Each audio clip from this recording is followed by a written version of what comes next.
بسم اللہ الرحمن الرحیم۔ السلام علیکم۔ حضرت ابن عباس بیان فرماتے ہیں کہ شام میں ایک یہودی رہتا تھا، وہ ہفتہ کے دن تورات کی تلاوت کیا کرتا۔ ایک دفعہ تورات کھولی تو اس نے 4 مقامات پر حضور صلی اللہ علیہ وسلم کی تعریف و توصیف دیکھی، تو یہودی نے وہ جگہ کاٹ کر جلا دی۔ اگلے ہفتہ پھر اس نے تورات کھولی تو 8 جگہوں پر حضور صلی اللہ علیہ وسلم کی نعت و وصف کا ذکر پایا، تو اس نے یہاں سے بھی کاٹ کر جلا دیا۔ تیسرے ہفتہ تورات کھولی تو یہی ذکر 12 جگہ پر موجود پایا۔ یہودی یہ سوچنے لگا، اگر میں یوں ہی کرتا رہا تو ساری کی ساری تورات اس ذکر سے پر ہو جائے گی۔ اپنے ساتھیوں سے پوچھنے لگا کہ حضرت محمد صلی اللہ علیہ وسلم کون ہیں؟ تو انہوں نے بتایا کہ ایک جھوٹا شخص ہے، معاذ اللہ، بہتر یہی ہے کہ تو اسے نہ دیکھے۔ یہودی کہنے لگا، موسیٰ علیہ السلام کی تورات کی قسم، مجھے اس کی زیارت سے نہ روکو۔ ساتھیوں نے اجازت دے دی۔ یہ اپنی سواری پر سوار ہو کر رات دن منزل بمنزل چلتا رہا۔ مدینہ طیبہ کے قریب پہنچا تو سب سے پہلے حضرت سلیمان سے ملاقات ہوئی۔ بہت خوبصورت دیکھ کر سمجھا کہ محمد صلی اللہ علیہ وسلم ہیں، حالانکہ آپ کو اس دنیا سے سفر کیے 3 دن ہو چکے تھے۔ حضرت سلیمان اس بات سے روئے اور کہا، میں تو ان کا خادم ہوں۔ وہ بولا، آپ کہاں ہیں؟ اب سلیمان رضی اللہ عنہ سوچنے لگے، اگر وصال کی خبر سناتا ہوں تو واپس ہو جائے گا، اگر یہ کہہ دوں موجود ہیں تو جھوٹ ہوگا۔ بالآخر کہنے لگے کہ میں تجھے حضور صلی اللہ علیہ وسلم کے صحابہ کے پاس لے چلتا ہوں۔ مسجد میں آئے تو سب کے سب صحابہ غم کی تصویر بنے ہوئے تھے۔ یہودی یہ سمجھ کر کہ ان میں حضور صلی اللہ علیہ وسلم ضرور موجود ہوں گے، کہنے لگا، السلام علیک یا محمد صلی اللہ علیہ وسلم کا کلمہ پکارا، جس سے تمام صحابہ میں کہرام مچ گیا اور آہو بکا کرنے لگے، اور اس سے پوچھنے لگے کہ تو کون ہے جس نے ہمارا زخم تازہ کر دیا ہے؟ کوئی اجنبی شخص معلوم ہوتا ہے۔ شاید تجھے معلوم نہیں کہ حضور صلی اللہ علیہ وسلم کا 3 روز پہلے وصال ہو چکا ہے۔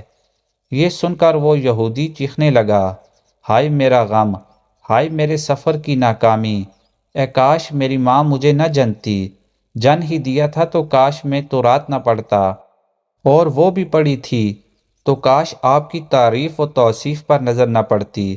اگر یہ بھی ہو گیا تھا تو مجھے آپ کی زیارت نصیب ہو جاتی۔ پھر کہنے لگا، یہاں پر علی موجود ہیں جو مجھے حضور صلی اللہ علیہ وسلم کے اوصاف اور اولیاء مبارک کا تعارف کروائیں۔ حضرت علی رضی اللہ عنہ آگے بڑھے اور فرمایا، میرا نام علی ہے۔ وہ بولا، میں نے تیرا نام تورات میں دیکھا ہے۔ حضرت علی رضی اللہ عنہ نے حلیہ مبارک بیان کرنا شروع کیا کہ آپ نہ حد سے زیادہ لمبے اور نہ ہی زیادہ چھوٹے تھے۔ سر مبارک گول تھا اور پیشانی کشادہ، آنکھوں کی سیاہی خوب سیاہ تھی، پلکیں دراز تھی، ہنسی کے وقت دانتوں سے نورانی شعاع نکلتی تھی، سینہ سے ناف تک بالوں کی لکیر تھی، ہتھیلیاں پرگوشت تھی، قدموں کے تلوے قدرے گہرے تھے، بدن کے جوڑوں کی ہڈیاں موٹی تھی، مثلاً کوہنیاں اور گھٹنے، آپ کے شانوں کے درمیان مہر نبوت تھی۔ یہودی کہنے لگا، علی تو نے جو کچھ بتایا صحیح بتایا، تو رات میں آپ کی تعریف و توصیف اسی طرح موجود ہے۔ حضور صلی اللہ علیہ وسلم کا کپڑا ہو تو میں اسے سونگھنا چاہتا ہوں۔ فرمایا، ہاں سلیمان جاؤ، فاطمہ رضی اللہ عنہا سے کہو اپنے بابا کا حبہ ذرا بھیج دو۔ سلیمان رضی اللہ عنہ دروازے پر آئے اور آواز دی۔ فخر الانبیاء کے دروازے اندر حسن و حسین رضی اللہ عنہ رو رہے تھے، لہٰذا دروازے کو کھٹکھٹانا پڑا تو حضرت فاطمہ رضی اللہ عنہا کی آواز آئی، یتیموں کے دروازہ کون کھٹکھٹا رہا ہے؟ حضرت سلیمان نے اپنا نام بتایا اور حضرت علی رضی اللہ عنہ کا پیغام دیا۔ وہ روتے ہوئے بولی، میرے بابا کا حبہ کون پہنے گا؟ حضرت سلیمان رضی اللہ عنہ نے سارا واقعہ سنایا۔ آپ حبہ نکال کر لے آئی۔ جو 7 جگہ سے کھجور کے ریشے سے سلا ہوا تھا۔ حضرت علی رضی اللہ عنہ نے اسے پکڑ کر سونگھا، پھر دوسرے صحابہ اکرام نے، اور پھر یہودی پکڑ کر سونگھنے لگا اور کہتا تھا، واہ ایسی عمدہ خوشبو ہے۔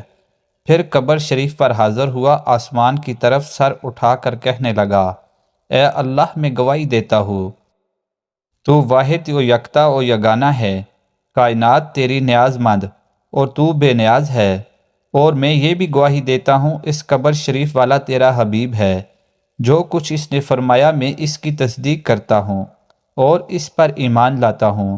اے اللہ اگر میرا اسلام تیری بارگاہ میں قبول ہے تو میری روح کو ابھی قبض کر لے۔ یہ کہہ کر وہیں گر کر جان دے دی۔ حضرت علی رضی اللہ عنہ نے اسے غسل دیا اور جنت البقیع میں دفن کروایا۔ سبحان اللہ۔ مزید اسلامک ویڈیوز دیکھنے کے لیے ہمارے چینل کو سبسکرائب کیجیے۔ شکریہ۔